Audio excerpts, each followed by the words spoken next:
नमस्कार, मैं रतन सेन भारती। आज हम बात करेंगे रेल परियोजनाओं को लेकर।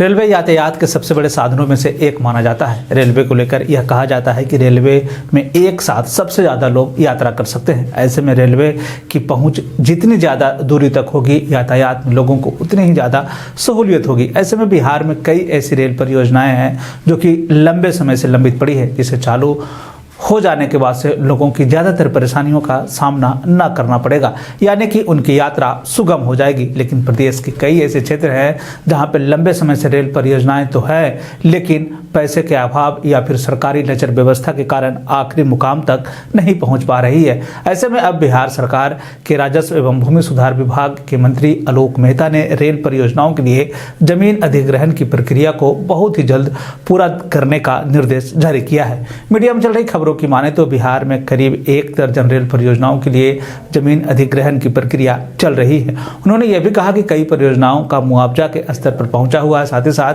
मंत्री आलोक मेहता के निर्देश देते हुए कहा है कि विभाग के स्तर पर किसी भी तरह की लापरवाही नहीं होनी चाहिए। तो चलिए एक नजर डाल लेते हैं प्रस्तावित रेल परियोजनाओं के बारे में।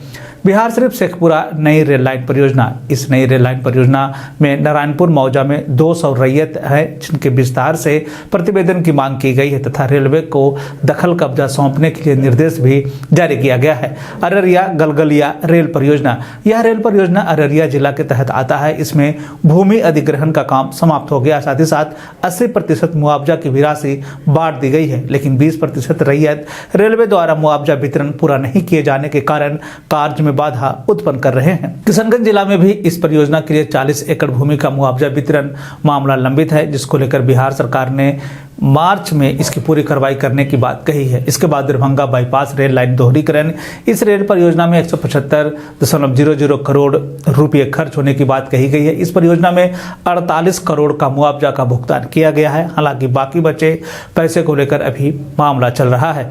राजेंद्रपुर एडिशनल ब्रिज, इस पुल के निर्माण को लेकर सबसे बड़ी बाधा निकलकर जो सामने आ रही है, उसमें रैयतों का मुआवजा नहीं मिलना बताया गया है। बता दें कि जमीन अधिग्रहण का कार्य नहीं हो पाया है। बाढ़ बख्तियारपुर थर्ड बड़ी नई रेल लाइन, इस रेल परियोजना के लिए पटना जिला में कुल 12.2415 एकड़ जमीन का अधिग्रहण की कार्रवाई की गई, जिसमें कि 14.41 करोड़ रुपए में से 10 करोड़ की राशि का वितरण किया गया। बाकी मामला कोर्ट में लंबित है। ऐसे में यह कहा जा रहा है कि कोर्ट से मामला निपटने के बाद रेलवे को कब्जा सौंपा जाएगा। अररिया सुपौल नई रेल लाइन के लिए अररिया जिला में 767.23 एकड़ भूमि का अर्जन किया गया है, जिसमें कि कुल 116.092 एकड़ भूमि के अधिग्रहण को लेकर अधिसूचना जारी की गई है। बता दें कि इसको लेकर कुल 237.647 करोड़ में 146.0 करोड़ का वितरण किया गया है।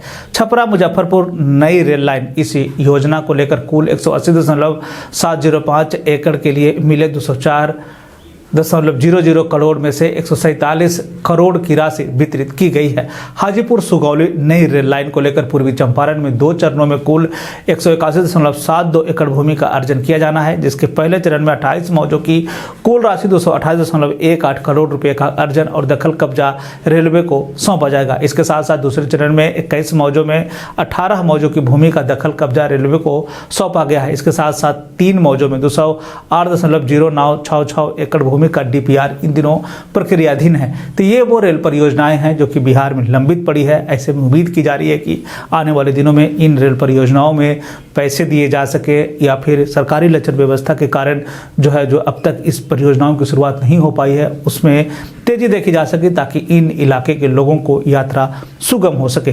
तो ये थी रेल परियोजनाओं से जुड़ी हुई खबर। बिहार और बिहार से जुड़ी हुई और भी ऐसे खबरों के लिए बने रहे हमारे चैनल के साथ। मुझे दीजिए इजाजत। धन्यवाद।